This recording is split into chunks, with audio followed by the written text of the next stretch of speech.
what's your split between office and house? It used to be a lot more time spent at office, and now it's been a lot more house. So, Nice. um, that started when my son had a lot more health problems. So I was around the house more.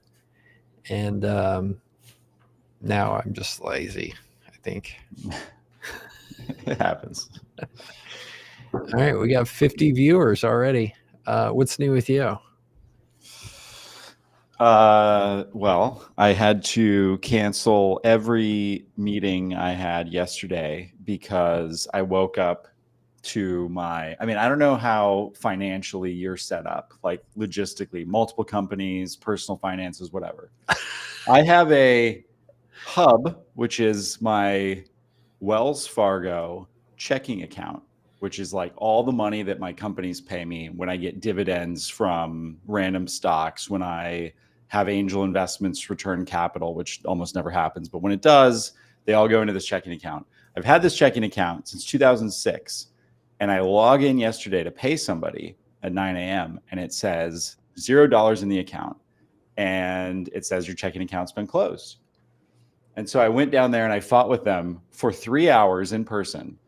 And they said, because we sent you 2 letters back in March saying that your wife's permanent address was listed as a PO box and not your actual address, we had to close your account.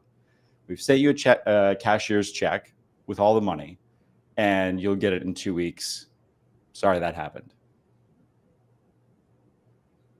That was it. There's nothing you could do. And this is Wells Fargo. Wells Fargo. And I looked into it, and they could just do it. Like, they don't actually need to even notify you, right? Because like we're just a customer. But I mean, for reference, like I just like to have a 20-year banking relationship, which is my oldest, I think, just to have them go, yeah, like your wife had a PO box instead of a permanent address. So we had to close the account. It's like, what? Like, in addition to getting all this stuff now that's going to bounce coming into that account, like we pay our kids' schools, we pay taxes, we pay like our garbage company out of this account. So I spent the entire morning arguing in person that like you should not close this account. This is a fixable problem. The guy's like, yeah, of course it is. Corporate's like, yeah, we already closed the accounts. There's nothing we can do. Once we close it, it's closed. Then I spent the entire afternoon setting up. Resuscitate it for you? What's that? They couldn't bring it back? No, that's it. It's closed.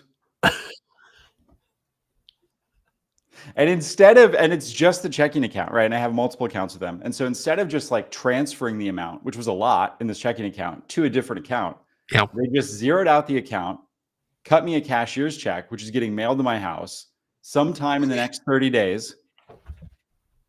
And so in the meantime, I'm like, it's actually very hard to live life without a checking account. Wait, this is your only checking account? Well, I have like business ones, but this is my only personal one. My wife has a personal. It's unbelievable. I think you need to find a bank. There's different tiers of banks. Yeah. In Wells Fargo, or Bank of America or Chase, they work well for like a one-man show or people who are straight down the middle, the masses. But I think you need like a community bank or a regional, because you need to be able to have an office you can actually like call a person. Yeah. I mean, I went in person. I was standing up screaming at, what's his name? I have his business card here. This is Mustafa. Shout out Mustafa, unhelpful. Least helpful person of all time. You should not have to look up Mustafa's name to know it. Yeah. So that's that. It is interesting how, like, you've heard of this happening, I think, for like various KYC issues. I mean, entrepreneurs complain about it all the time, like getting kicked off Stripe, getting kicked off different like financial products. And I was just like, yeah, like Wells Fargo, I've had like a Morgan Stanley account for a long time. I've had all these different Fidelity, Vanguard for a long time. You just like set it and forget it. You never think about them. Like, they're not going anywhere. They're like a core part of your personal financial infrastructure. Yeah. And so to have that happen is like nuts. And just to have them be like, yeah, I know you've been with us for 20 years. And I know that you're going to like leave all of your other accounts with us because of this. And like, that's okay with us. We're just like willing to accept that. Has anybody built Mercury for individuals? You know, I think there was a guy who built a company. I think his name was Jordan. He built this company called, let me find him.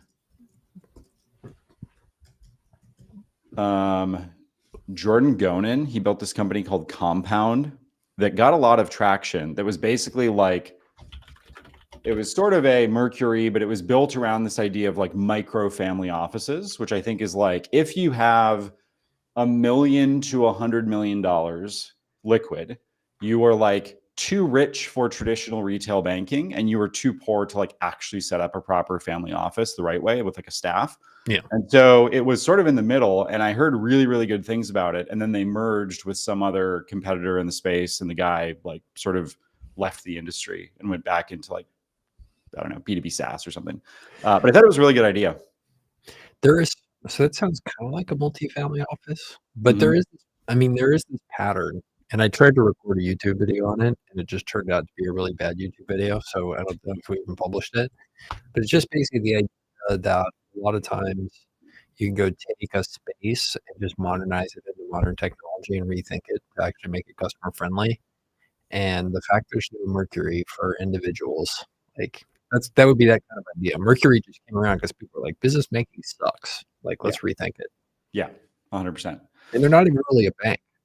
You know that, right? They just sit on top of some other. It's like a credit. Is it a credit union or it's like a bank? It's like some. Well, there's a bunch of like banking institutions and stuff that basically function as third parties white labeling services. So like, you can go in and just white label banking from these people. Okay, that's it. That's crazy.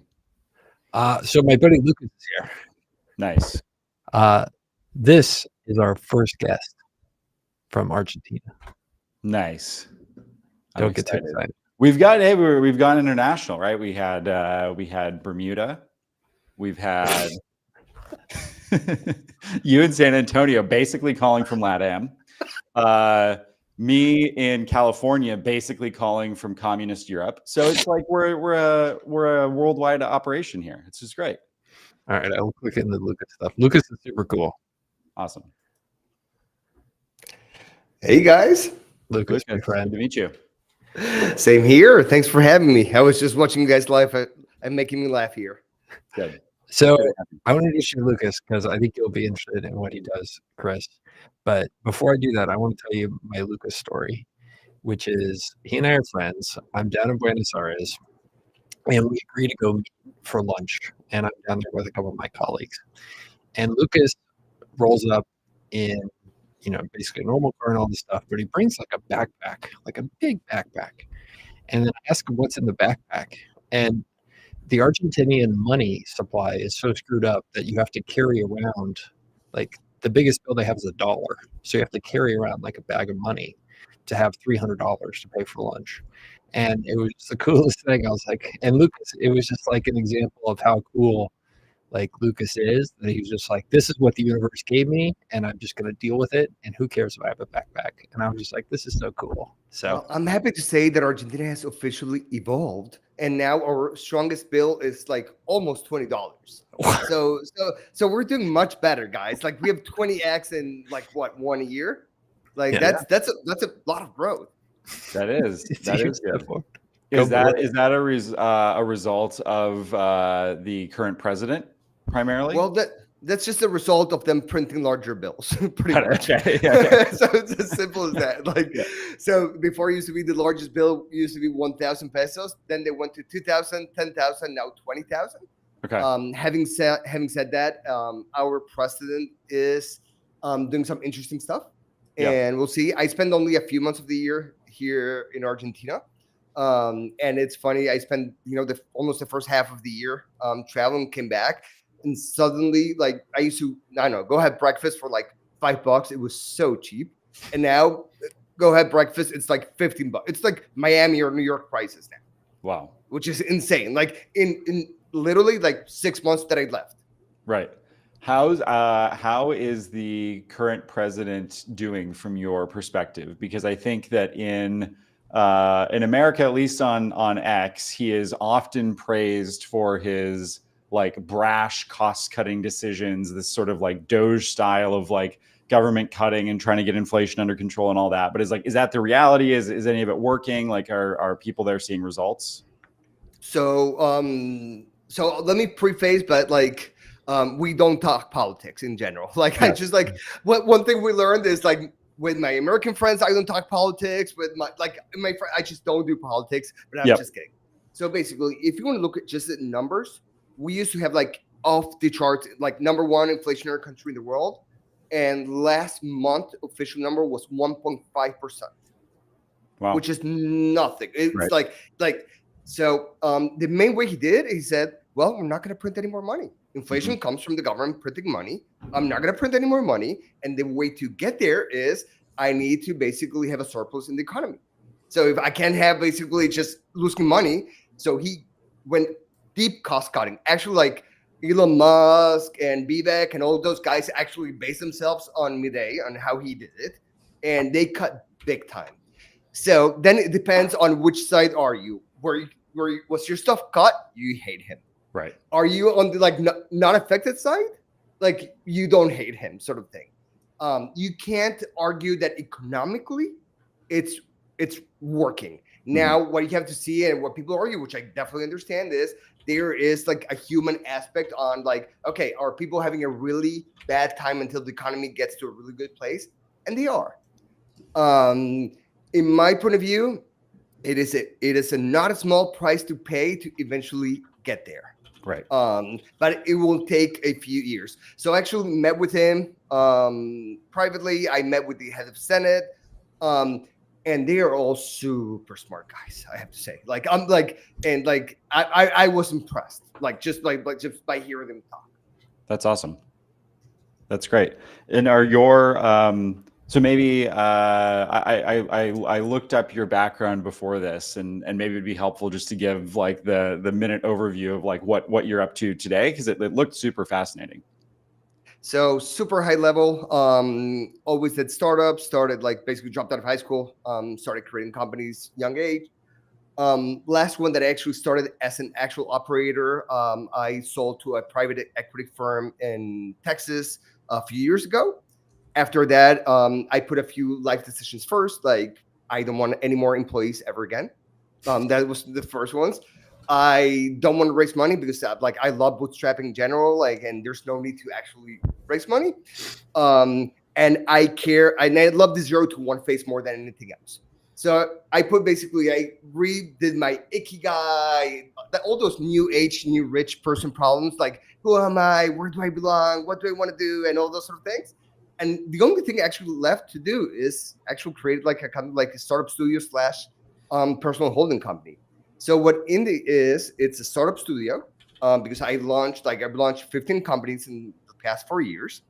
But I don't have LPs. I don't have partners. I have basically a lot of co-founders in all the different companies. And it's a personal holding company at the end of the day. Awesome. And it's been fun. I can't think of anything that like brings together everything that I love to do, not involving stuff that I hate to do. Yep. And so what do these companies typically look like that you have created out of this holding company, and what's the general structure? Like, is everybody or all the founders in LATAM or in Argentina, or do you work with founders worldwide, or like how do you think about the constraints, I guess, on finding a founder to partner with, coming up with the idea, all that good stuff? So basically, all the founders are in Latin America, and that's why, Girly, thanks for showing that. But it's all in Spanish because, like, basically all the founders that I work are Latin America. I'll say probably 70-80% of our companies are US targeted, though. So we have all the resources in Latin America, but like they're all LLCs targeting US clients. And have a podcast and put a lot of resources out there, all in Spanish. Think of me as like a mini Girly from Latin America, putting that stuff in Spanish. And the good thing about that is that it brings a lot of founders that want to work with me and build companies. So that personal branding at the end of the day does really help. We have a variety of companies. We have SaaS companies. We have staffing companies as well. So basically services. We have AI companies. We have media properties as well. So it's kind of like a whole. So in general, the way I started doing this was like, okay, what do I think is going to work? And it actually has evolved into what do I know how to do best and what's the most fun. Because if I had to see like what all the successful companies have in common is whatever is fun is usually what ends up working the best. Yep. That's awesome. And how long have you been doing this?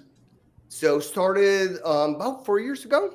All bootstrapped. So we haven't raised any of the actually one of the companies just sent me the term sheet because they are raising around. I asked if we could and they said no, we really want to raise the round. So I'm like, sure, let's do it. It's fine. So it's raising the first one. Companies in aggregate are doing dozens of millions of dollars. So it's work as an experiment. It's worked out. Yeah. It's kind of proven at this stage. And I also like really believe that like we live life in like 5 to 70 year spurts. Chris, I kind of seen that from your profile. Like you go all into something and then you're like, okay, is this still fun? So I'm at the stage where like I'm getting to the 5-year mark and I'm asking myself all those existential questions. Like, is this still fun? Is this the right way to go? So far, it seems like the answer is yes, because I can't think of anything funner to do. Except the only thing that I can think is there's so much happening in the AI world right now that FOMO is starting to build out. Yep. So seeing if I want to play harder, either operating or starting more companies in this space. So one of the things that's interesting is, and for those of you that can't read Spanish, I can't, but I can decipher some of it. But so the model, it looks like you try to retain for the studio a third of the company, and you invest $50,000. Yes, that is accurate. So basically, I have two models actually. One is the one that's published right here, which is I invest $50K. Each company has two founders. One is in charge of revenue. Sometimes it might be more like salesy sort of profile. Sometimes it might be like a user acquisition sort of profile, depending on what we're selling. And the other one is the operator. And if it's like a SaaS, it will probably be like CTO sort of profile, or it might be someone, if it's more of a, let's say, staffing company, might be someone that does more like operations. And then we each get a third of the company. The other sort of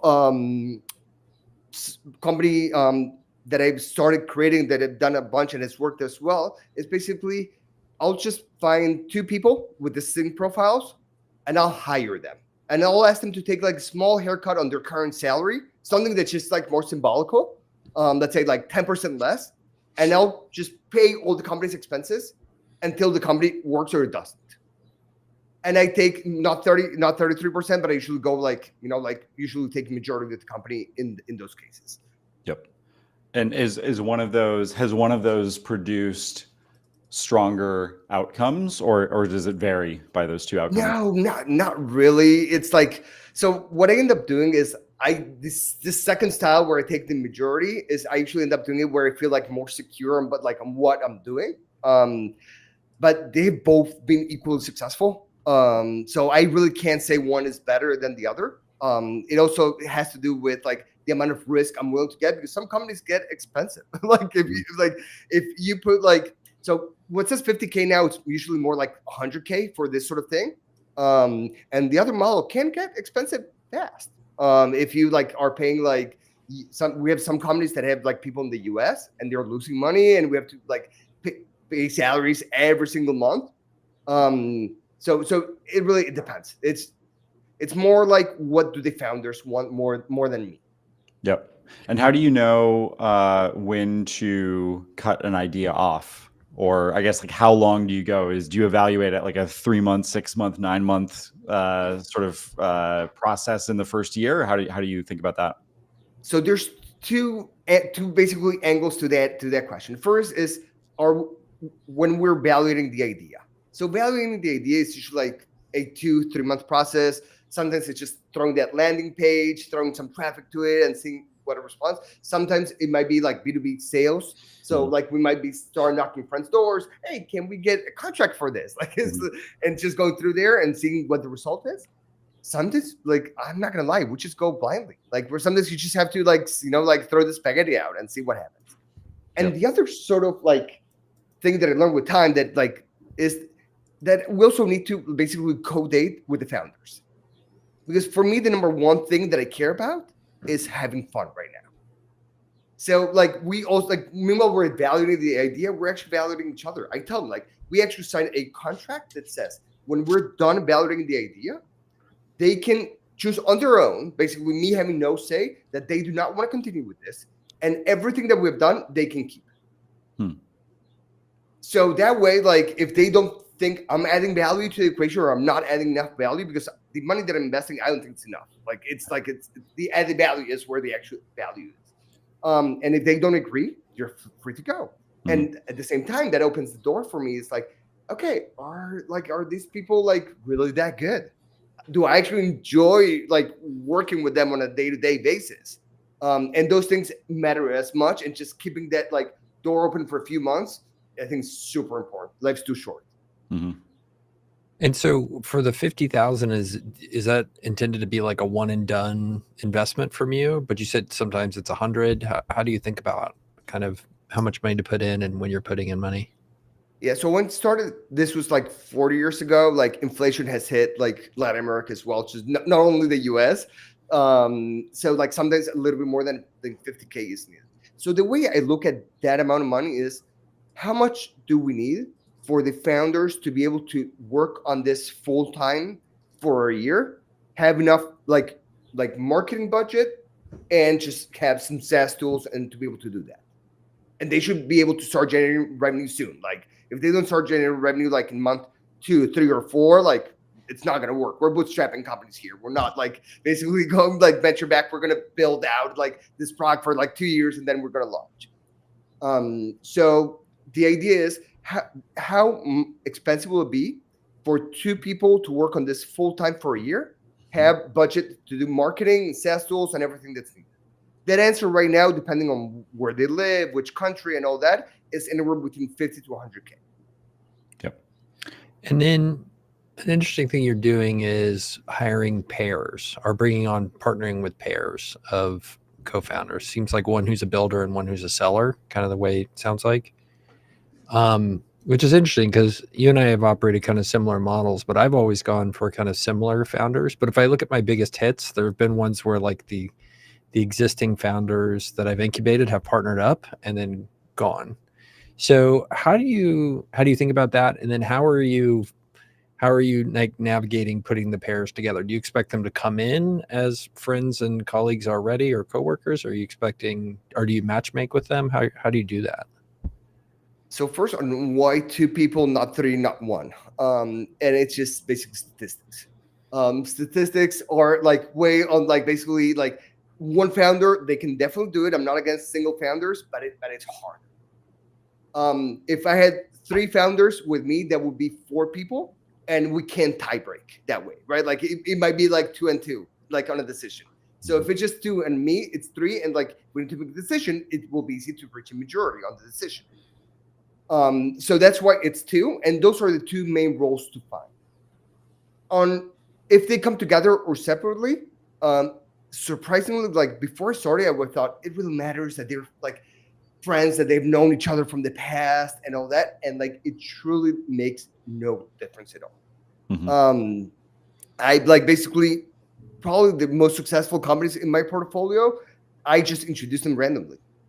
We do have like this really interesting process that we run, which I stole from First Round Capital. So VC firms sometimes do things well, and this is one of those things, which is like they output a document called 50 First Questions. Have you guys seen that? Mm-hmm. I've seen a version of it. Yeah. It's a really cool document where it's just like questions, deep questions, like the questions that like might make you break up in the future, and it forces you to put answers down now. So I make each pair of co-founders go in depth for hours on end on the 50 first questions. And I ask them and make sure questions. Okay, like if we get an acquisition offer, like how much do you want to sell for? How big do you want to go? Like I'm not looking for people to tell me like I want to create a unit. I couldn't care less. Like for me, success is like if you create a company that does like 10 million revenue with 34 million profit every year. I love that. I think that's what it's all about. But like some people might want to shoot for that, and some people might want to shoot for like something smaller or like much larger, or like some other people will have kids and the others won't. So what does that mean in terms of time? Like it's just there's so much stuff to put on the table. And that's where like the 51st questions document really comes into play. And those 3 months to get to know each other as well. Yep. So sometimes like if there are issues, sometimes it may not be with Indy, it might be with each other. Like it has happened that like they're like, okay, I don't really respect that co-founder as much. And that's completely okay too.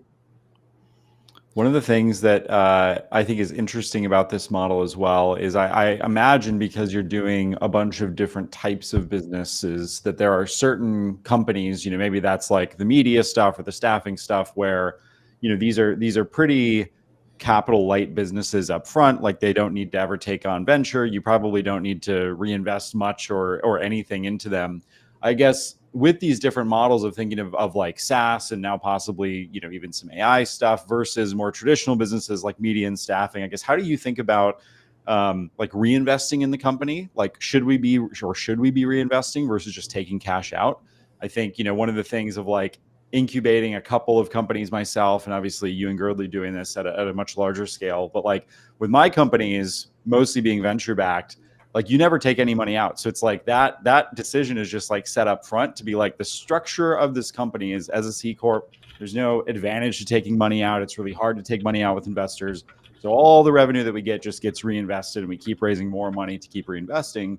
But obviously now owning a couple of agency or staffing businesses myself, I see the need to, cash flow these things and we're all taking money out of them. I guess, how do you strike that balance? And is that more of like you advising the founders on here's what I've seen work well, or is it more of the founders back to that 50 questions about like what they're looking for? Like, I just want to make $1 million a year personally. I don't really care about reinvesting once we get to that, $10 million mark.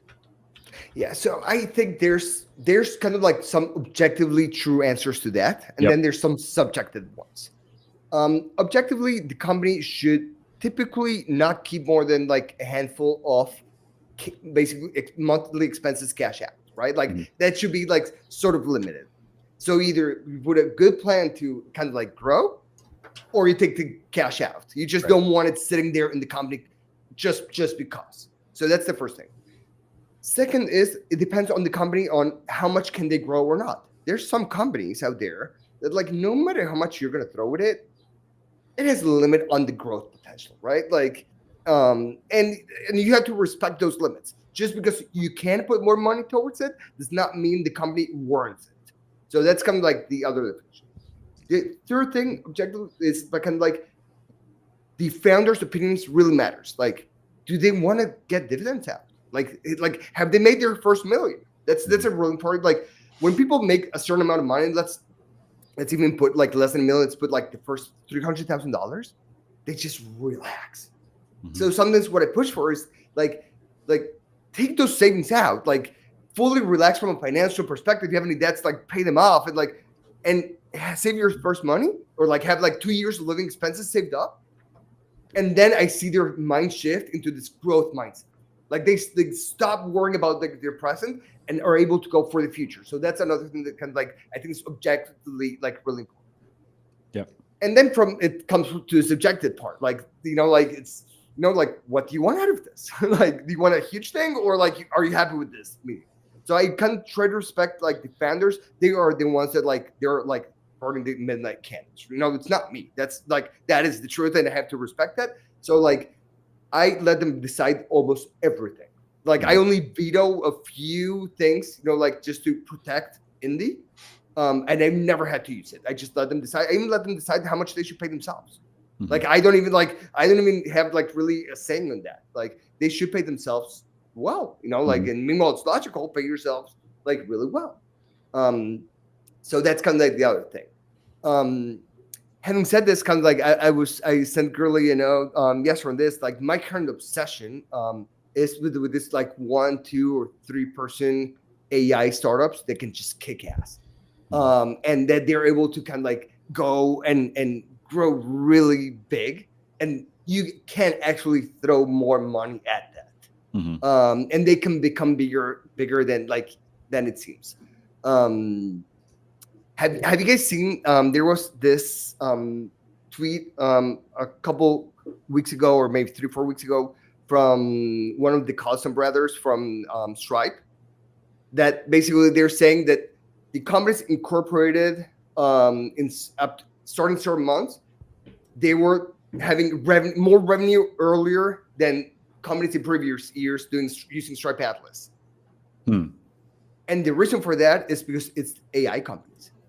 So AI companies, they're actually having like more revenue quicker, which I just find that to be absolutely fascinating. So basically, last month, 40% of Stripe Atlas companies said they're AI companies, the ones that got formed. And basically, you have Patrick there saying like they're tracking way ahead of revenue. And as a good bootstrap founder and startup studio operator, there's nothing that I like more than revenue. Are you guys familiar with Surge AI? Did you see this in the midst of the Scale acquisition? Like I heard about this, the information put out a report, I think it was last week, which is it's surgehq.ai. It's a much worse landing page than this. You've gone too fancy. Yeah. Here you go. That's it. So this company, you know who they compete with, right? Their main competitor is Scale AI, who basically got acquired. I know it was 49 or 51% by Meta for like $15 billion just for 49%. So they valued it. Surge AI, which has this wonderful page, is doing over $1 billion in run rate a year. Somebody told me it's actually much closer to 2. Somebody very credible actually told me it's much closer to 2, which is even, I mean, whether it's $1 billion or $2 billion, I think to your point about like just really small teams, I think they said that this guy, so there was, I think he actually did take a little bit of angel funding in the beginning, but it's basically bootstrapped. It's a very similar, I mean, on the labeling side or the team side, it's actually similar to the TopTel story of raising seed money and then just sort of bootstrapping the rest. Although this guy hasn't screwed his investors out of the initial investment that we know of. Yeah, I think that there's like 80 full-time employees, and then everything else is contractors here. And like 2 billion top line is the number that's being thrown around. I mean, like in history, like you cannot think of cases like this happening. Yeah, it's kind of like I'm going to give another example. So I have a good personal friend called Javi Lopez. He's from Spain. You might have guys seen him in Twitter. Like his English handles Javi Lop En or something along those lines. So he built a company called Magnific, and which he sold to FreePick. Magnific, it was him and Emilio, which is his basically previous co-founder, did another company and they sold it for a bit of money. And it was just him and Emilio built Magnific AI. Yep, this guy, which he's an amazing fellow and like really good person. He actually made this public, so I can talk about this. You know what run rate they hit in year 1? Just him and Emilio. No funds raised. They hit 10 million AR in 1 year. Wow. Which is, you have to think, like, when can 2 people, one just doing marketing to Twitter, pretty much. Like this is like basically this is his acquisition channel. Well, this was before X went to shit, right? And just his co-founder doing a product, and they get acquired by another Spanish company, like really quickly. Mm-hmm. You're having these sort of examples that are happening, which are just like unbelievable. This is like historic. And the other thing that I love, you have other examples like Aragon AI. They hit 10 million AR in 2 years with 9 people. Photo AI by our friend Peter is doing 1.5 million AR. You have so many examples. It's just insane. I don't know. I think there's something here. And I think there's particularly something here for companies that it will be bootstrapped with under like 5 employees. People talking about the 1 or 2 person. I think that's just like probably like being cheeky to it. Like it's probably going to be under 10 people. Yep. Like that's insane.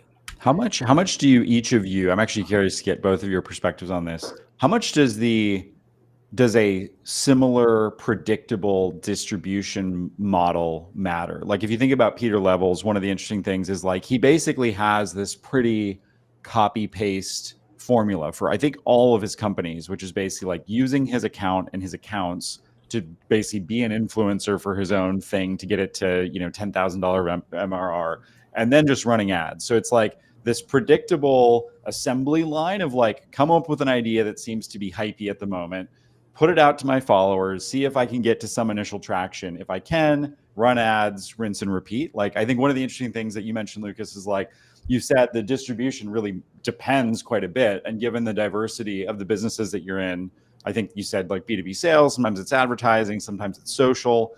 I guess in terms of creating a pipeline of 100 of these companies that are successful and then being able to successfully advise the founders on getting that first, $10 of revenue, $10,000 of revenue, $1 million of revenue, $10 million of revenue. Like how much does knowing or just having these like predictable distribution channels matter for your companies? Let's hear the really smart person first. That's why you're here, dude. I just asked the questions. Basically,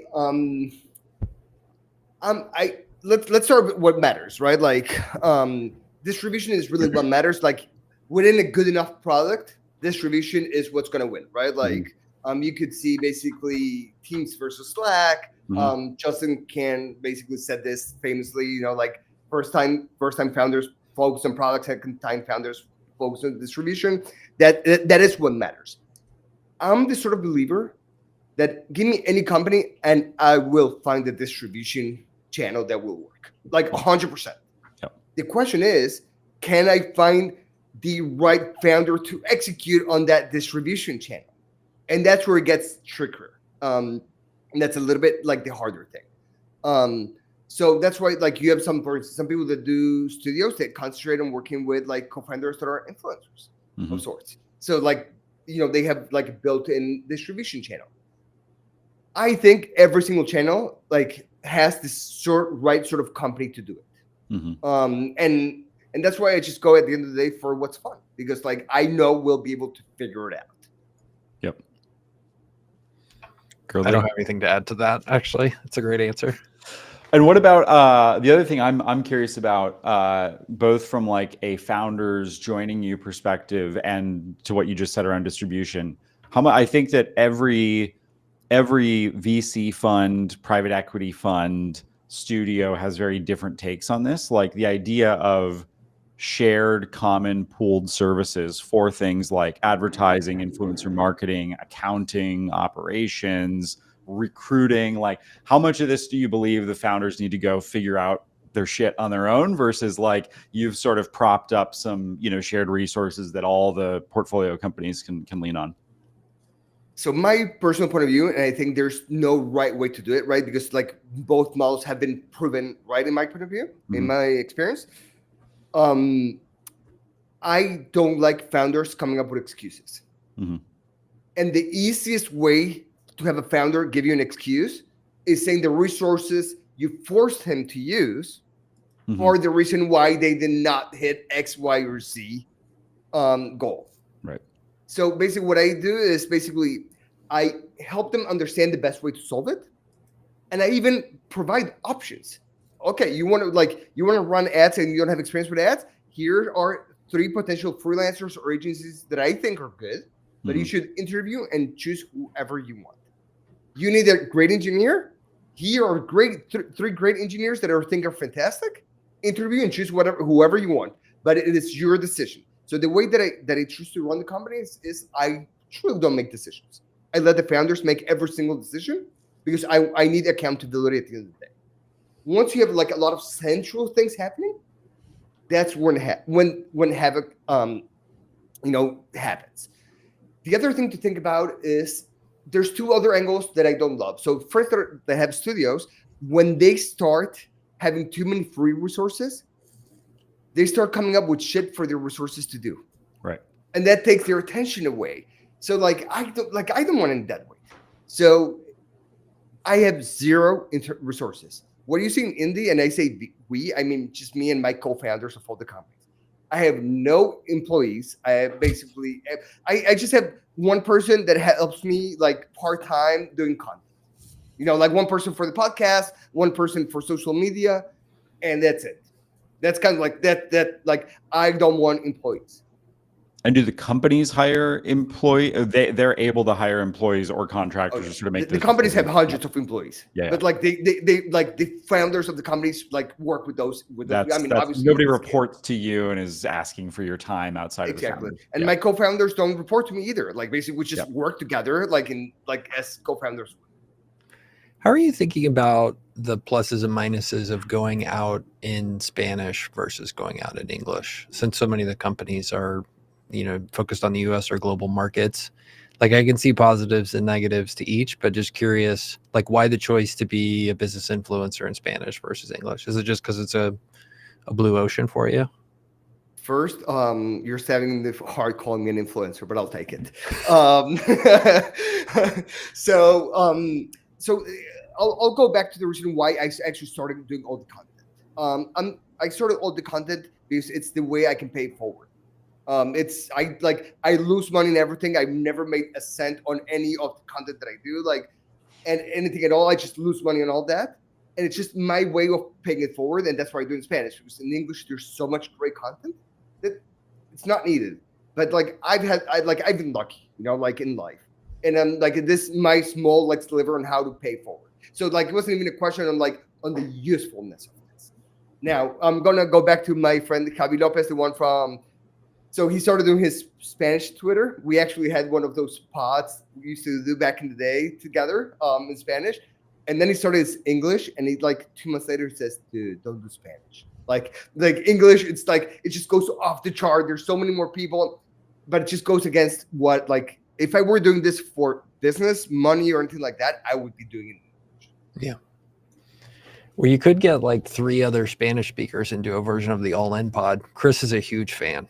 He's a huge fan of All In. Oh, yeah. I've only been blocked 2 of the 4 members. So we have 50% down, the other 50% to go. Chris, I have to say that I'm a bit sad that you're not shit talking like you shit post. It's I was expecting more more that sort of thing. I'm just kidding.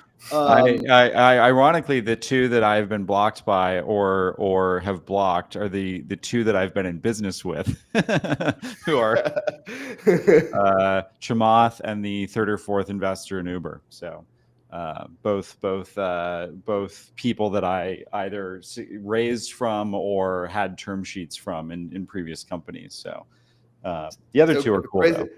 Question for you for your next venture. So are you going to raise or bootstrap? So I've done now a mix of both. It's a lot lighter touch than what you and Girdley are doing, but I have a similar sort of quiet model where I've had 2 companies now bootstrap and get to a few $1,000,000 each of revenue, where I have one co-founder in each of them, where that co-founder is sort of running day-to-day operations, and we're 50-50 partners.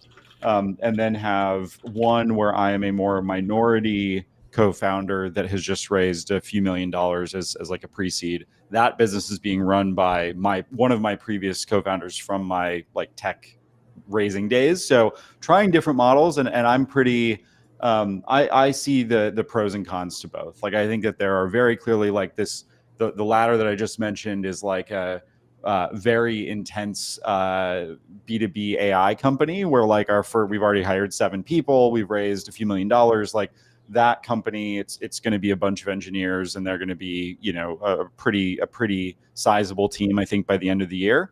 And that company will just need a lot of money, and that's a bigger swing than a staffing company or a marketing agency or something like that. And so, yeah, I think that interestingly, I mean, I see this all the time. I'm sure you both do. It's there's just a lot of really great businesses that I see going through Y Combinator, where it's oh, you should not this business is dead on arrival because you have taken the structure of raising from angel investors and VCs and stuff. You're sort of a sitting duck. And so now I know we all have friends that are in these special opportunities funds that will basically go buy this company for pennies on the dollar when it inevitably fails because of its structure. Because it's just look, if you're starting a staffing company and you're raising on a $20 million valuation pre-revenue, you'll never be able to catch up to that. And so I like looking at companies that have raised venture and figuring out what's the non-venture way of doing this. And similarly, I think that there's a lot of companies where people are influenced by those of us, like the three of us that talk about the benefits of bootstrapping or seed strapping or something, where I'm like, you really should raise, because this is a race. Like, you are never going to beat your competitor in this like applied AI model that you're trying to build when your competitor has raised $50 million and has gone out and hired top talent and is throwing, $10 million a year on marketing. Like, that's just going to be a very hard race to fight here. So there's pros and cons, but I really enjoy both. Like, I enjoy being able to straddle and like play the VC world when appropriate, and get dividend checks from companies that have bootstrapped. So both are fine in my book. Talking about the YC and AI companies, have you seen basically that they pretty much not participated in any of the post-transformer Gen AI companies? Mm-hmm. Have you talked about that in the live yet?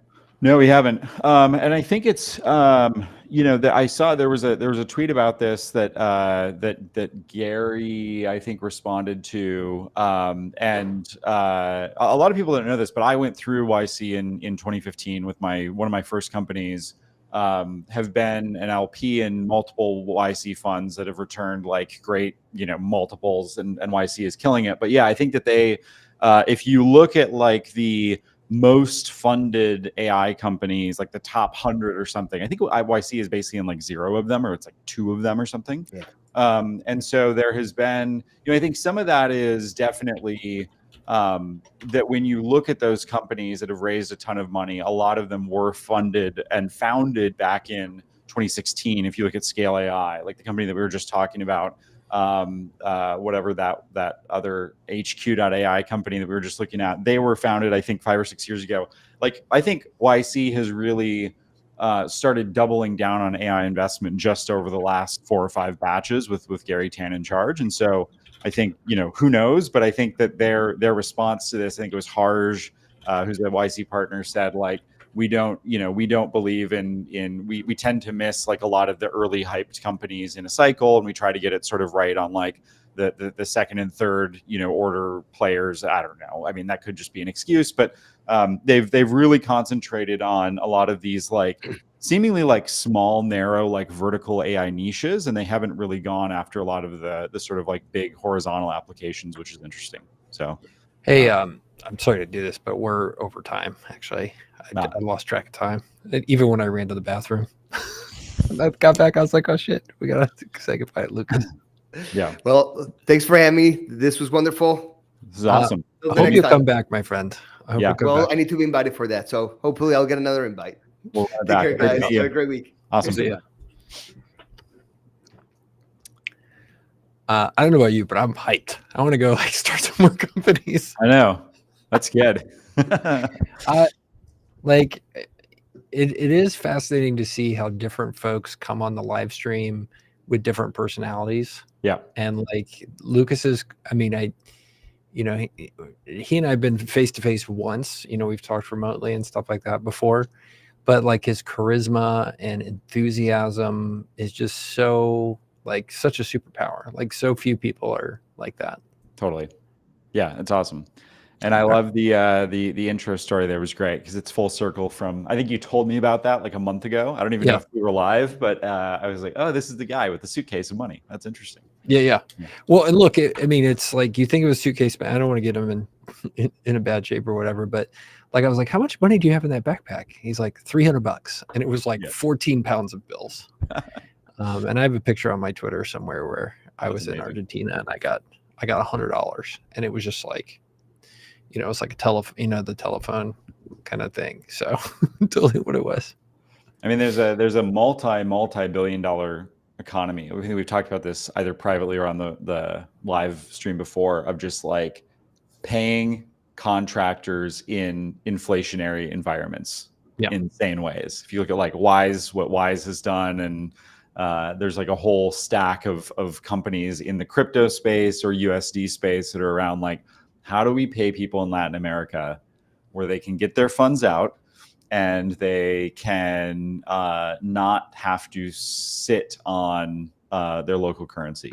So it's a big business, much bigger than I thought it was. I knew stable coins were going to be a thing when like my overseas employees were like, hey, pay me in USDC or Tether or whatever. Yep. I was like, oh, here's a straight up use case that totally works. Yep. Like, because before I think you and I were in the same place about crypto, which is the opposite of what we're seeing with AI, which is like, what do you use this stuff for besides financial engineering and speculation and stuff, and like cross-border payments, getting outside of the Wells Fargos of the world. Like, okay, I buy that. Yeah, so. I'm going to become a stablecoin guy now that I'm debanked from Wells Fargo. Pretty much, yeah. I mean, it's what is it in that video game Fallout that they use for people use bottle caps as currency? Yeah, we're just a couple notches above that. Couple nukes away from that happening. Speaking of, before Alex shows up, and she should be a ton of fun. You're killing me today on viewers. I think it's because I just paid people to like my posts and show up. I'm just kidding. I don't know. Maybe it's because I tagged over the top 3 times now. We're figuring out what works. Like, I just keep reposting the same thing. Live with you and Lucas. Live with me. Just put it in the feed a bunch, and you'll get accidental eyeballs. What's not killing it is my. I tried to do the LinkedIn schedule thing, and it didn't even work. I don't know. I'll have to retry it on the next one. I believe in you. Yeah. How many tech guys does it take to get a LinkedIn live scheduled? More than one. Too many, evidently. More than one. Man, but Balaji has 19,000 people on his live stream. Yeah, but doesn't he have 1 million followers? Still me. Yeah, 19,000. But I think it's just is this actually up-level the tooling that we give to builders like y'all? Yeah, definitely. There's even an XIP. Close it. Don't give them any more views. Get out of there. Sorry. My entire worth is on beating him one day from a live perspective, because he has 1.2 million followers. So, how often do you get people from Twitter being like, "Hey, I thought you'd be snarkier"? I'd say pretty frequently. Like, I am snarky to people that I know, but I like to be polite. If I've just met you for 30 seconds, I'm not going to like destroy your business live on air. And I think with like Lucas and other guests, it's like legitimately interesting. Like, I have nothing snarky to say because he's running what seems like a pretty interesting, clean business that you and I also have done in similar styles. So there's nothing to take down. Now, if we ever get a guest who has raised $300 million pre-revenue, maybe I'll be snarky to them. Well, one thing I love about his model is, like, when I've gotten involved in stuff, I've gotten sucked into operational things, and so I haven't done the same quantity. Like, he said he's launched 11 businesses in 3 years, but the structure that he has put together is incredible because it's impossible for him to get sucked into operational stuff. Mm-hmm. So, last year I was CEO of one of my companies for a while. That takes a lot of time. Like, you can't be launching new companies when you're doing that. Yep. Is this is busy season for the fireworks business, right? Yeah. Today is national Texas first day of fireworks sales day. So that's cool.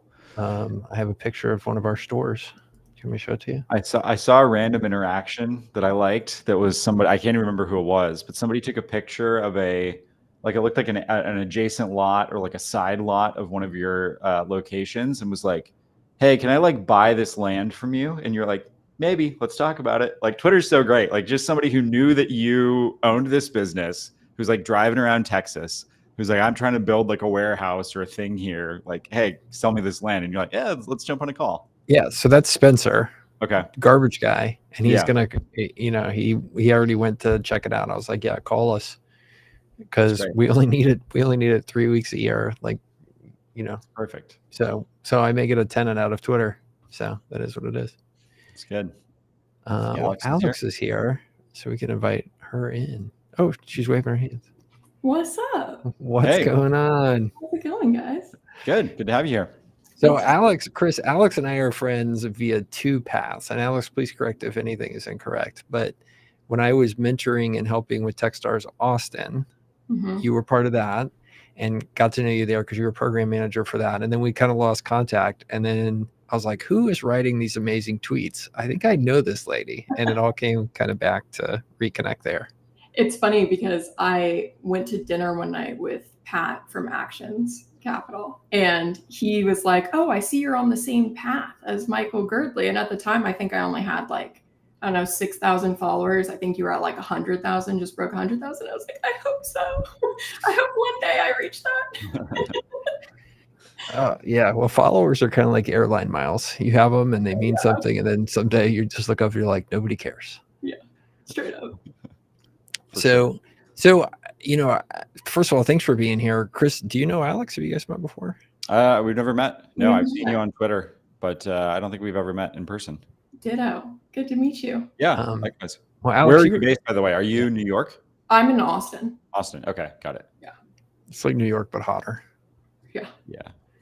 Well, I think it's like brutal out there right now for you guys. It's like 59 in San Francisco as per usual. So, that time of year where it's uncomfortably cold in San Francisco and uncomfortably hot in the rest of the country. So luckily we haven't actually reached the point of miserableness yet. I think it's 86 degrees outside according to my not bad. So okay. This is actually great weather. We're having a great time. That's awesome. So definitely want to dig into what you're doing with the holding company stuff as a holding company nerd.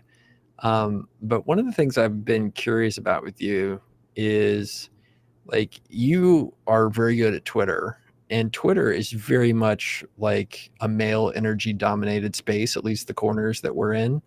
And I'm curious how your philosophy about it, because one of the things I've seen you do amazingly, like you shared the stuff about your friend getting sick and some of the personal life stuff as well. And then you go into dating stuff, which is also awesome. One of the things I remember you talking about was when Pookie and her husband were really big, and you're like, all of you have this wrong. This man is not neutered. Every woman I think I know thinks this guy's amazing, because he was just like, here's my wife, we're having espresso martinis. So anyway, I don't know if this is a good question or just kind of nebulous, but I was just curious, how are you thinking about navigating it? Because I'm a bald white dude on Twitter. That's pretty, this is my native environment. You're kind of very much a minority. Yeah. I honestly think that there's two ways to look at it. I grew my TikTok really, really quickly a few years ago. And the only reason why I think I was actually able to grow so quickly is because there are so few women making tech content and startup content, or there was at the time. Now there's a lot more. Twitter's a little bit different.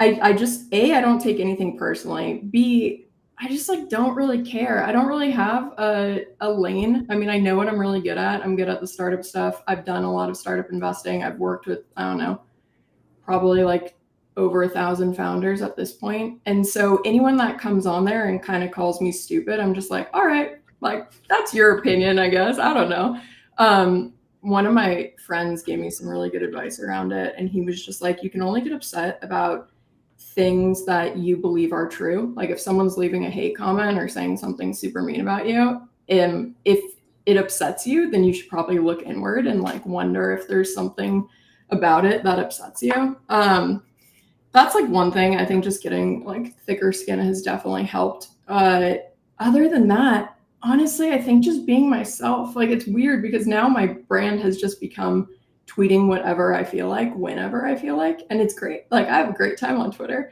because I don't really have a specific demographic that I'm speaking to. When it comes to, and Chris, I don't know if you're kind of familiar with this, but one of my best friends got pancreatic cancer, and I kind of tweeted that whole experience from when she was diagnosed and then when she passed. And It was interesting because that's actually what got me a lot of followers at the time, because I don't think a lot of people, especially in the tech and startup world, talk very intimately about that stuff. And we ended up raising, I think, something like $80,000 or $100,000 for her, and then for pancreatic cancer research. So it became this whole thing of, I'd rather people think I'm like embarrassing or being too vulnerable online, because I like money way more than I care about that stuff. So. Mm-hmm. That's awesome. When did you first get into Twitter in a big way, like start investing in it daily? Probably like 2020, 2021, around then. Yeah. So similar to me. I think I was bored in mid 2019, and then COVID really kicked it off for me in a big way. Of like, okay, now I have unlimited time, nothing to do. Yeah. The world is funny. The world is weird. The world might be ending. Let's talk about it. So, yeah. It's just, then what? So you were at Techstars for a while, and you've started a couple companies, I think. What are you working on now? I actually recently launched my own small holding company. So I actually took a sabbatical for the last 2 years. And then about 9 months ago, we started this holding company, have tried to build a few businesses underneath it, shut some of them down. And then finally now just hit something that like we're finally hitting our stride. Like this month's going to be our first 20K month. And we're like, all right, okay, we kind of figured it out. We're going to continue on this path. Nice. What types of companies are you doing? Yeah, so one of them was a way for mostly CPG startups and D2C brands to figure out who their super fans were. So we built out this tech that integrated with their Klaviyo and with their HubSpot, a few other, and Shopify, and built an algorithm to allow the brands to figure out who their like top 10% of customers are, but not just based off of like purchase order, but like based off of how frequently they open the email and how often they're going to purchase. And also do like predictability analysis around that. So like who's most likely to post about you on social media, who's most likely to recommend you to a friend, who's most likely to host like a Tupperware party where they recommend your product. That was one of the businesses. It did pretty well, but then it got to the point where my co-founder and I are both like tech founders. Now we don't want to do the whole raising money thing. We don't want to, we just don't want to go down that path anymore. So what we realized is a lot of the businesses that we first started building, they needed funding and they needed a much bigger team than what we actually wanted to scale them. So we made a little bit of money on them and then just scaled them down. Got it. Makes sense. How do you, and is your background CPG, or how did you come up with this like CPG top 10% idea? It's super interesting. Yeah. So when I was in college, I invented this nail polish product called Polish Pal. It's actually sitting right there. Nice. It's this like little ring that goes onto your hands that fits any size nail polish bottle, so you can paint your nails anywhere without a flat surface. So I ended up going to get a patent on that. Got it into Forever 21 and Urban Outfitters and Bed Bath & Beyond, and that was like my baby. Like I loved it with all my heart. And then a bunch of Chinese manufacturers ripped it off and then flooded the market. Then all my buyers pulled out, and I was like, "What do you mean this isn't supposed to happen? I got a patent. I did everything right." But I just didn't know better at the time. So after that, I went on to build brands and products for a consultancy that I ran, and then another company, and we sold brands into Walmart and Target and Bed Bath & Beyond and these big box retailers. So I mean, I love CPG. That's what I did before I joined Techstars. So after that, ended up working for Techstars Music. And then that's when I got hired to take over Techstars Austin and Techstars Impact. So ran the Techstars Austin and Techstars Impact after that, which is where I met Michael. Awesome. That's cool. And Techstars is gone from Austin now, right? Completely? Yeah. Techstars, they changed their model. So it used to kind of be like this franchise model where you raised your own fund and then Techstars put their name on it. So when a bunch of people applied, it was like very easy for you to get inbound. And then Techstars started wanting to fund each program themselves. So they became a lot more strict with which program. And actually, Music is gone, Impact is gone, and Austin is gone. So all the programs I used to work for. Well, and we had one in San Antonio that was around cloud, and that was when Rackspace was still like a thing here. And I saw the exact same thing happen where it used to be the local MD was raising money from local angels and investors. So it created like this natural alignment where people were super excited to help the program. And then they came along and said, we're going to fund everything from corporate out of the master fund. And suddenly, like, all the people who were like helping and referring companies and mentoring, like, I spent a lot of hours mentoring, looked up and like, I was like, well, what's in it for me? What? It totally ruined all the incentives. And I mean, more power to them. Those were highly profitable programs, you know, with tons of IRR. If you ended up with a pill pack or something like that, you would have these 30x funds. But it just totally kind of made it not sustainable.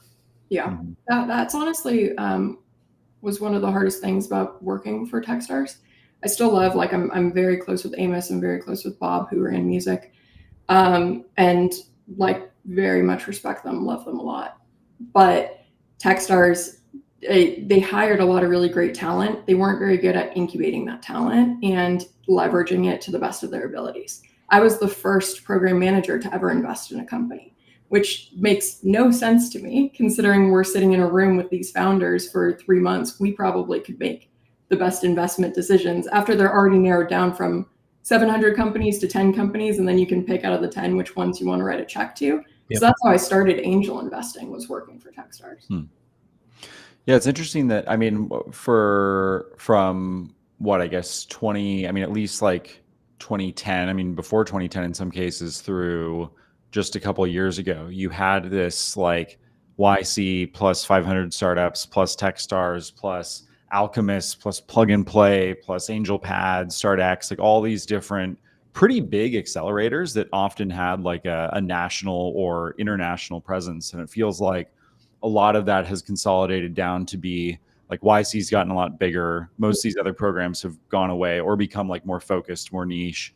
And then I guess I don't know where the other founders that were joining those programs are going. I don't know if they're doing more of like a studio model. Obviously VCs have started like incubating their own businesses in the last few years. So a lot of, you know, people with MBAs who otherwise would have gone to Techstars or 500 or YC are just like joining Thrive as an EIR and like starting a company internally there. But yeah, the ecosystem is interesting because it's just become like so YC dominant from an incubation perspective, which I don't know is like good for the space. Like I think it's healthy that you used to have like companies in my batch in 2015 that like had gone through 500 startups or Techstars and then joined YC or like went to one of those programs after YC. And so because it's sort of like each program is going to hit differently depending on the founders, it feels like that's a big loss for entrepreneurs in the space for sure. Yeah. I think it just became a lot more difficult for founders to, like, I would say, I wouldn't say that the quality of applicants went down, but there was a wider spread. There was either people that had already raised a lot of money, because I was just a EIR at Techstars Music last year, and for their final program. And I would say that there was like a widespread is either people who had no experience at all and had never raised money, had never built a business, or there's people that they were on their third or fourth company, had already raised like $3 million plus. And so we've kind of missed out on that like middle ground, which I think actually benefits the most from accelerator programs. Yep, totally. What areas are you excited about right now? I guess given your background across like a bunch of different things in consumer and CPG and the music side, like what from a studio perspective, what's getting you excited? Yeah, I mean, I'm really gravitating towards anything in the content space by far. I've been very active in the content space for the last few years, especially like short form. I know a lot of people are very bullish on creators and creator brands. I'm actually not. I'm very curious though on now that we're able to have AI creators and people are kind of incubating creators a little bit more, and there's more like creator-led studios. I'm really curious to see those starting to put out products where people can own the whole entire distribution process, from creating content, distributing it, and then making the products, or even seeing just founders become creators. I think that's pretty interesting. Yep. The manufacturing a founder into a creator is difficult but interesting, because I think it's a little bit of like a contrarian view where I think like every VC right now is like, oh, we need like more creator tools. We need to be leveraging, like, help Mr. Beast go create like better businesses or something like that, which is like, I don't know, maybe we just need, maybe like his audience is pretty saturated with Beast burgers and chocolate bars and stuff. And like, it's hard to sling SaaS and mattresses and debit cards and do all this stuff at once, even with a big audience. So like taking somebody that already has a good product sense or design sense, or, you know, has something innovative, and like helping them go to market with it is super interesting. Well, the problem is, so a lot of people are trying to launch these CPG brands and even tech products now from creators. The thing is, a lot of creators aren't natural business people. So, and they're not natural marketers. They're very good at making specific content, but they're not very good at actually pushing people towards a specific product or pushing a product. And also, a lot of them don't actually have the correct audience for the product that they're pushing. So they don't want to be sold to. And like, that's why I actually really like tech creators for this concept a lot more, because I think your audience is more used to you pushing different things and the whole building in public and getting people to sign up for things or getting people to show up, or it's a little bit easier actually as a tech creator to launch a product now. Yep. What types of products from tech creators that you've talked to, like what types of products are people gravitating toward? Are these like digital products? Is it like shipping something physical to fans? Is it SaaS? Is it like financial products? Like what is it, sort of all of the above? What's interesting there? It's funny because like I think it's all of the above right now, right? We've seen Breeze is like a great example of a physical product, CPG product that has blown up on Twitter. And everyone's gravitating towards it, especially when the people that started building it are also like quote unquote tech creators.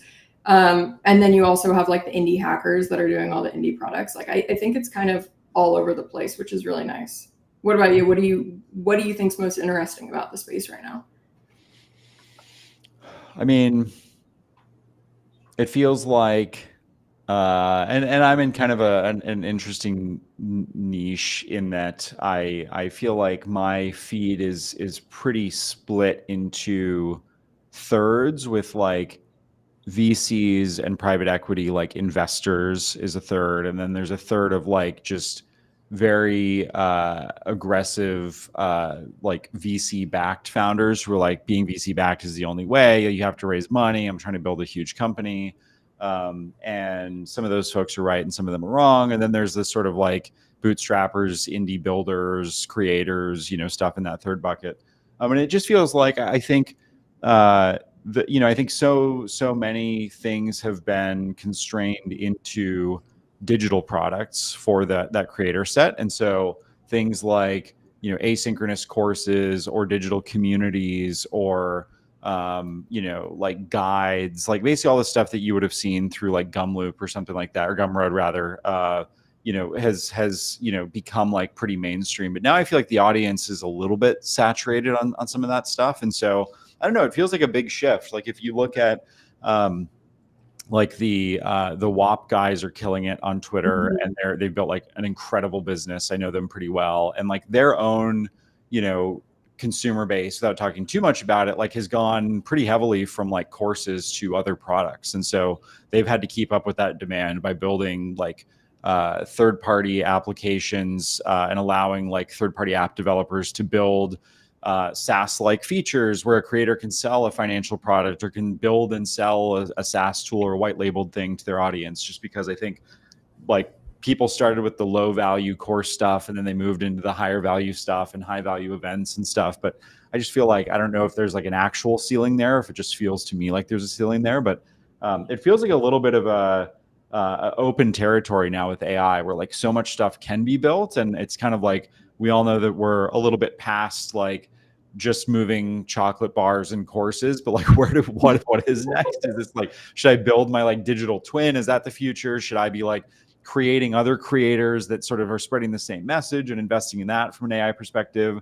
Is there something like in the like consumption based AI like picks and shovels that I should be building? It just feels like nobody really knows what to do, which is an interesting opportunity, I think, as people who are investing in or incubating ideas in that space. Because I think the creator side is a little bit lost, unless you have a big thing like a really big paid Substack or a really successful course that's already paying the bills. I'd say it seems to be the exception from what I've heard. For sure. That's why I think any sort of like personality driven content. And like, I think it's great you guys are doing this, right? Because people actually get to see you, they get to see your personalities, they get to understand what you're like. Especially with more AI written content, it's going to be so much more important for people to actually like you as a person, not just like the content that you put out, like the random ass posts that you put out, and be able to differentiate who you are, as opposed to just like some LinkedIn slop. Mm-hmm. Yep. Yeah, it's I don't know. I mean, I think I spend a decent amount of time, at least once or twice a week, thinking about, as somebody who runs a pretty successful content agency in the space that works with a lot of creators and VCs and like ghostwrites a lot of their content, about like, using AI, and our team uses AI pretty extensively there. But like, if the future just becomes all AI and everybody has access to all the words and can make all the words perfect, like where does the world go? And I think it like anything, it snaps back to more in-person events, or maybe like live stream video stuff where people get sick of the all of the like AI LinkedIn slop. And so it's like, I just want real stories that aren't made up, that haven't been run through Claude like 100 times to make them punchy and perfect. I don't know. I think that we'll see a big shift on YouTube and video. Like I know I'm not the age and demographic for it, but like there was a time where I thought like Mr. Beast videos were pretty interesting. And I watched one recently and I was like, okay, I'm too old. I'm like literally too old for this. I'm getting a headache. The cuts are like happening too quickly. A guy literally dies in the middle of the video. Then they just kind of like move on. I was like, okay, this is like too much in 30 minutes. I need to stick to my, boomer HBO and Netflix shows, because I just can't with the Mr. Beast stuff anymore. So I don't know. We'll see. So I'm been really enjoying my YouTube journey lately. And to your point, Chris, I've used like interesting business stories as a platform to like teach, right? That's what I want to do. And I spent a good day and a half coming up with like the perfect prompt to let ChatGPT write a script for me. And you're like, well, that's super lame. Like, why would you do that? But actually, the way I have it set up is the story, it takes away all the stuff that's kind of commoditized, and then it gives me a platform to provide insights, right? Which is non-commoditized. So like, as I'm telling the story, like I go through and I'm like, the script is like, okay, now like give us an insight, Dredley, like tell us a lesson of this. And so I enjoy that aspect of it. But just so if you do watch any of my videos, some were written by ChatGPT. You need more cuts. You need more flames. You need $100,000 on the line. Like, this is what the world needs. So, have you guys thought about having like a stream of Subway surfers in the corner of this, actually just going the whole time to make sure people pay attention? Or like people cutting up the soap, Oh yeah. I know, something just to keep Gen Z distracted is what we need. Perfect. So Alex, we had Lucas Lopetin on. I don't know if you heard him, but super cool dude out of Argentina. And, he's got, I would describe just a very crisp, like, here's how I'm incubating businesses. Here's how I'm doing it. Here's what my model is. Like, even to the point of I'm putting in this much money and I get this much of your company. Mm-hmm.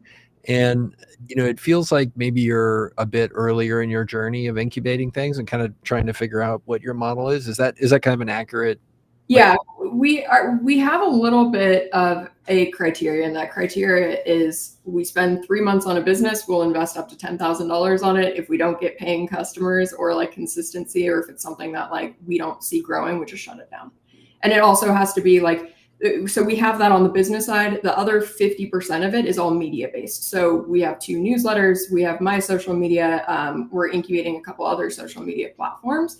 And so, but we are very early in the process of just trying to figure out, okay, like what's the intersection here of like what we actually want to spend our time doing and what's actually going to make us money. And what makes us happy is like the big thing right now. You mentioned that there was something that hit 20K monthly recently. I guess any lessons or insights of like what went well there that you've seen?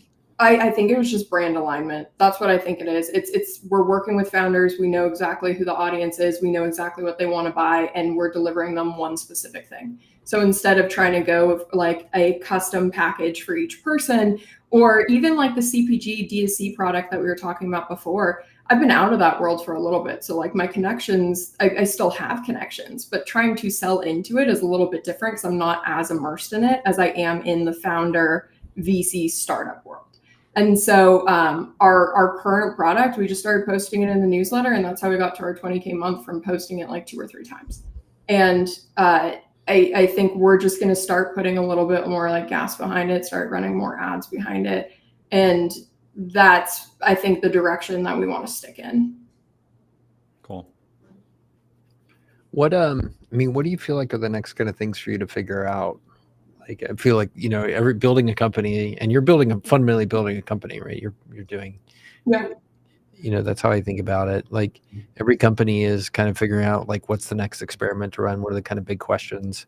You know, as you think about this stage of incubating businesses, like what are the 1 or 2 things like you're like, okay, we got to figure this out next and go from there? I think we need to refine our offering and trim down even more. Like just get rid of pretty much all distractions.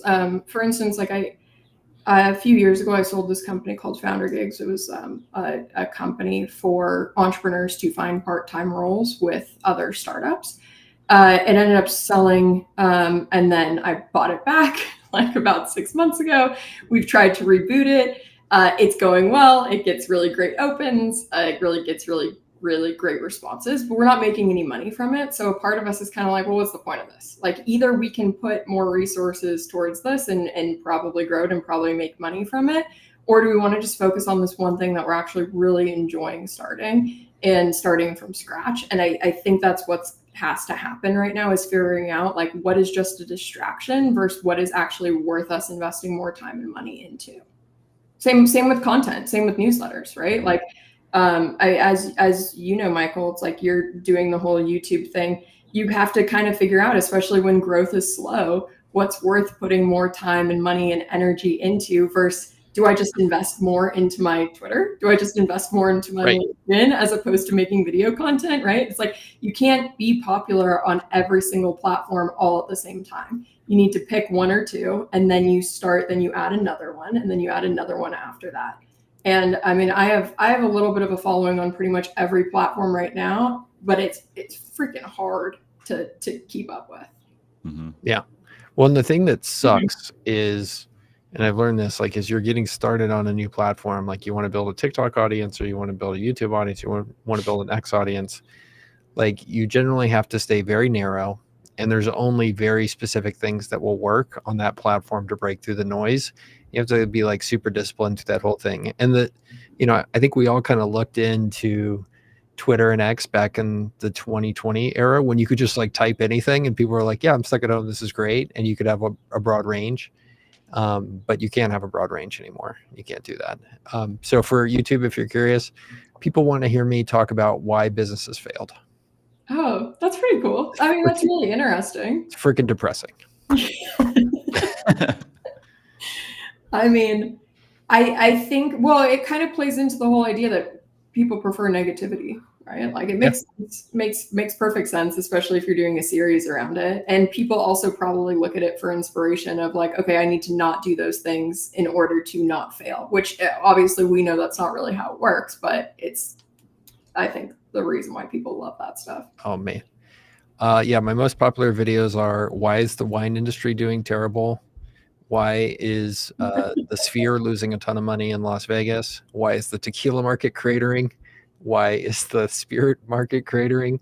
And why is the diamond market cratering? Those are my top 5 videos. But now you can buy wine, trips to Vegas, tequila, and diamonds as write-offs. You know, oh, I'm just researching for my next video. So that's great. You know, You guys got it figured out. Personal win. My most popular video of all time is when everyone was mad at Kim Kardashian. So I looked up who her manufacturers were, and then I posted and talked about them in a video of how you could find her exact manufacturers for Skims. And then I think that got like 6 million views or something crazy like that. So on TikTok or on YouTube? TikTok, Yeah. Wow. I have a script that I need to go record because people also seem to like me going to the places that I'm talking about. But it's a script about why Victoria's Secret is like dying. That's a good one. Yeah, there's a Skims direct at the mall. I was going to go to the mall. Well, it's kind of weird. Like I mean, it's one of those ones where I got to see if my wife will go with me because I feel kind of weird, like being a dude with a camera walking into Victoria's Secret. No, you shouldn't. There's nothing wrong with that. It's totally fine. People will assume the best for sure. Honestly, you want to know something? Just call it out. Call it out right in the beginning of the video and be like, you might be wondering why I'm standing in a Victoria's Secret. So am I. I'm wondering why I'm also standing in the middle of Victoria's. I'll do it all for Don't worry, ladies. I'm a B2B LinkedIn influencer. You're safe here. You're in good hands. Nothing to worry about. I'll do it all for the I clout. support women on Twitter. I swear I just had one on my live stream. Sorry about it. Yeah. Anyway, hey, we're at time. Thank you so much for coming and spending some time with us, and hope you can come back in the future. And love to kind of, one of the things people come to this stream for, I think, is figuring out ways to make money, how to incubate companies, how to start companies. So like following your journey is super awesome. So love to have you back if you'll come. Hopefully there will be more progress by the time I come next. But if you guys ever want to talk about anything else, let me know. I had a blast. Cool. Amazing. Thanks for being here. Yeah. Bye, guys. Well, we're at 8,000 views, which is almost 6 million. We're just gonna sit here until that ticker crosses 8,000. I just need to go to like retweet some stuff. Actually, I tried to just bump my numbers a bit by pinning the tweet, and I think it helped. By what? The pinning my nice. tweet about Alex Friedman. Smart. So let's see where we've ended up. Girdley 3,700 views. Chris Baki 4,200 views. Girdley on Twitch 1 view, and Girdley on YouTube 3 views. And Chris, we have something on LinkedIn because people are liking it on my LinkedIn. It's still pitiful, but it's not even showing up in the ranking. So I think LinkedIn is not serious about video. Yeah, which is shocking because they're serious about short form. We got to get our clips up on LinkedIn. So next week, by the way, I mean this with the nicest way possible. You need to get off your ass and book some guests. I do. I booked like 100% of our guests. You are. Well, here's the problem, and I'll tell you this. Michael has booked 100% of the guests for this. I think actually I booked 2 early on, one of which was Alex Cohen. So that doesn't even count. I rebooked him. He's coming back. I booked him again. He's coming back. What happens is I go, I need to book some guests. And then I look, and for the next 4 weeks, we have guests booked. And so I'm like, I don't need to be booking people into August. And then you offset it. And 2 weeks from now, you're going to go in and be like, oh, we need more guests. And then you're just going to invite more people. Okay. So I will slow my roll. I'm going to take the initiative. I promise. Right. So next week, we have my buddy Kanzi, who is a cycling buddy from San Antonio. And he lives in New York now, but he makes money gambling. So he's going to come talk to us. Okay. And you're like, Girdley, how could you land a guest like that? Well, I'm just working hard for you. And then we have a strip mall guy, Don Tepman. Oh, yeah. Have you ever met Don in real life? Mm-mm. I have. Great guy. And then we have Dave Stickland, who is a Twitter buddy who does popcorn, econ popcorn. And Alex Cohen's coming back on the 8th. Nice. So it should be legit. And then we'll take a couple weeks off. All right, let's see. Did we break it down? Or we're 40 away? Could you start beatboxing? Or it's gonna cry. It's slow to update. I think it updates every like 3 minutes at a certain point. It gives you that initial bump of like, oh, you have 50 views, you're live, and then it just like it's gonna refresh. There's gonna be 8,100. So I think we're mission accomplished here. I really am tempted to go on Twitter and just be like, please watch, please clap. Please clap. Yeah, that's what we should rename this live stream. Please clap. Please clap. And anytime somebody makes a good point, we'll just have like a dubbed over live studio audience that fake claps over the point. So, still haven't ticked over. All right, this is good. And I wrote down. I think we got some good clips out of this one. Oh, look at it! Look at that jump, 83-37. All right, who's winning? Not there's a competition. You're way ahead. Yeah, 4,300 Chris, 3,970 Girdley. Just a little bit. It's just all your fans don't have jobs. We're figuring this whole thing out. I mean, that's the biggest week by a long shot again, I think. Yeah, I think we keep growing like 20% a week. Yeah. So is it just a matter of time until we're doing this 2 times a week? Probably. Maybe when I'm out for those 2 weeks, maybe when I'm back, we should start doing Tuesday, Thursday or something, Tuesday, Friday. Yeah. I really enjoyed this. Super fun. It's fun. This week was great. Man, we made it incubator day. I just didn't even realize it. That's perfect. Two very different styles of incubator, two very different like ways of thinking about it. It was great. Right. But the common thread, like both super, I mean, I think this is the thing about incubation. You have to, every person I know that's successful about it is hugely likable. And there's a high level of charisma. Like if you look at both Lucas and Alex, like they're both 10 out of 10, like likable and charismatic. Yep. So that does not explain me, but we'll see. So what happened? Let's get into it. We've got another hour. Just kidding. We gotta go. I don't know, bro. All right. Well, good times were had by all. So I think we'll end it here, and I'll see you next week. All righty. Later.